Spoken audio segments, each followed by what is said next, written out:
seorang yang sudah sampai usia 40 tahun, maka Allah mengingatkan ia untuk menyiapkan 5 bekal utama sebelum dia kembali pada Allah Subhanahu wa ta'ala. Hati-hati yang sudah sampai 40 tahun, jika anda belum memiliki satu di antara 5 ini, anda mesti khawatir. Dan ini peringatan dari Al-Quran. Baik, 1. Qala Rabbi awzi'ni an ashkura ni'mataka allati an'amta alayya wa ala walidayya. Amanat pertama, kata Allah, dia mesti memperbanyak doa kepada Allah Subhanahu wa ta'ala agar dibimbing. Banyak doa agar dibimbing mensyukuri nikmat hidup,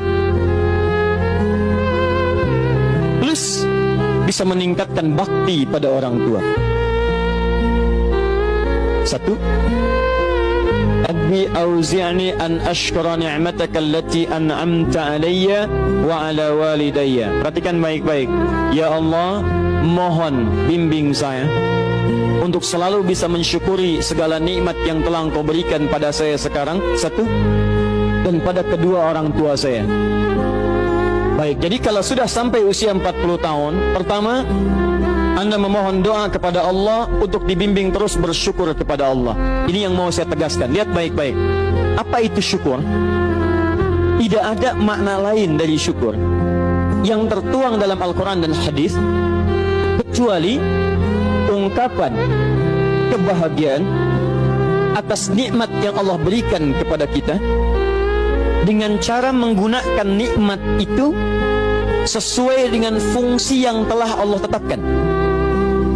Misal, kita akan bersyukur dengan nikmat penglihatan mata.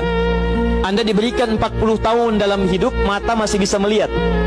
Bagaimana mensyukuri nikmat mata?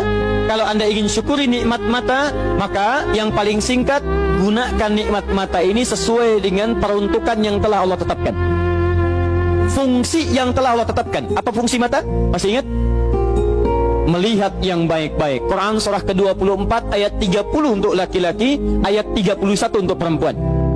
Qul lil mu'minina yaghuddu min absarihim. Katakan pada pria-pria yang merasa punya iman. Dengan iman itu dia yakin dengan akhirat. Wabil akhirati hum yuqinun. Karena yakin dengan akhirat dia sadar akan pulang dan dia tahu nikmat matanya akan ditanya oleh Allah Subhanahu wa taala. Katakan pada pria-pria yang yakin bahwa matanya akan ditanya oleh Allah. Quran surah ke-17 ayat 36. Inna sam'a wal basara wal fuada kullu ulaika kana anhu mas'ula. Setiap pendengaran Anda, penglihatan Anda, plus apa yang Anda pikirkan, satu saat akan ditanya, dipertanggungjawabkan di hadapan Allah Subhanahu wa taala. Karena itu kata Allah, katakan pada orang-orang yang yakin dengan itu semua, ghuddu min absarihim, matanya hanya boleh melihat yang baik-baik saja. Yang tidak baik, palingkan. Ibu juga sama, ayat 31-nya. Wa kullil mu'minati yaghdudna min absarihinna. Katakan pada perempuan yang merasa yakin dengan Allah, yakin akan pulang, yakin akan ditanya, matanya hanya boleh melihat yang baik-baik saja menurut Allah. Yang tidak baik, palingkan. Di ghaddul basar itu bukan nggak boleh lihat, Pak. Ghaddul basar itu silahkan lihat, tapi ketika yang dilihat tidak baik menurut Allah, maka palingkan dari itu semua. Ini tidak tepat, teman-teman sekalian. Anda hanya mengucapkan alhamdulillah ya, sampai sekarang penglihatan masih baik. Belum cukup. Baik itu dipakai lihat apa? Penglihatannya baik, tapi masalahnya yang dilihat baik tidak. Itu poinnya. Maaf, ada anak usia 4 tahun, Bu, Pak, tidak bisa melihat. Dalam tidak bisa melihatnya, dia masih mau menghafal Al-Quran. Namanya Mu'af. Tinggalnya di Asyut, adanya di Kaira, negaranya Mesir. Matanya nggak bisa lihat, tapi dia sampaikan pada bapaknya, Pak, saya ingin menghafal Quran. Saya ingin menghafal Quran. Kata bapaknya, kamu yakin? Saya yakin. Baik, keluarga sederhana, punya cuman motor yang sangat luar biasa tidak bagusnya. Dimodifikasi dashboardnya, menempuh jarak kisaran 20 km. Datang pada syekhnya, bapaknya kemudian membonceng, muadznya di belakang. Teman-teman sekalian, setiap berangkat datang pada syekh, dapat hafalan baru, bapaknya tulis ayatnya, disimpan di dashboardnya. Di jalan lihat ke sini, lihat ke jalan, lihat ke sini, lihat ke jalan. Muadz bacakan ayatnya, bapaknya mendengarnya. Secara singkat, tiba-tiba setelah itu fasenya berakhir, jadilah anak ini hafal Quran. Yang ngantar belum hafal Quran, yang diantar nggak bisa lihat hafal Quran. Saking mudahnya Al-Quran, yang nggak bisa lihat bisa hafal Quran. tapi bapaknya dapat pahala dari transferan anaknya. Perhatikan baik-baik. Begitu dibacakan Qurannya, bagus makhrajnya, viral kisahnya. Begitu viral di Timur Tengah, datang reporter mau wawancara. Pertanyaan pertama, kalau adinda diperkenankan oleh Allah untuk bermohon saat ini, apa yang mau dimohonkan kepada Allah? Reporter ini mengira dia akan meminta doa seperti ibunda Imam Al-Bukhari bermohon kepada Allah supaya Al-Bukhari disembuhkan dari butanya. Bu, Pak, Imam Al-Bukhari itu dulu buta. Butanya permanen. Dilahir 2 tahun ayahnya meninggal, 4 tahun buta permanen. Nanti ada satu kejadian di situ yang dengan kejadian itu ibunya berdoa kepada Allah, anaknya menghafal Quran sampai di surat Qaf ya, ayat ke-22. Anaknya murajaah ayat, ibunya memohon kepada Allah sambil menangis sambil tertidur sampai tertidur. Disitulah kemudian terjadi sesuatu yang luar biasa.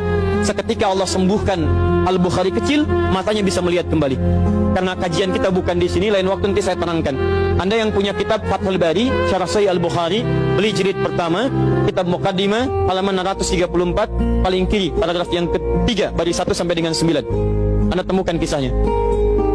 Nah, reporter ini mengira ini Mu'adz akan minta kepada Allah seperti Al-Bukhari kecil memohon kepada Allah, matanya bisa melihat lagi. Ternyata lihat baik-baik. Kalau saya diperkenankan bermohon kepada Allah dan permohonan saya dikabulkan, maka pertama saya akan mohon kepada Allah untuk tetap membutakan mata saya sampai dengan kiamat. Ya Rabb, mohon butakan mata saya sampai kiamat, karena dengan buta mata ini saya bisa menghafal Quran.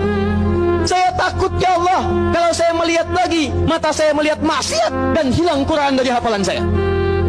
Anda bisa bayangkan, anak kecil 4 tahun, mata nggak bisa lihat, digunakan menghafal Quran. Dan dia takut kalau melihat matanya dipakai maksiat. Antum dikasih 40 tahun. 40 tahun, lebih daripada 4 tahun, lebih dari 14 tahun. Anda sampai 40 tahun, dipakai mata. Dipakai apa mata Anda sampai dengan hari ini? Berapa maksiat yang telah Anda kumpulkan dari mata Anda itu?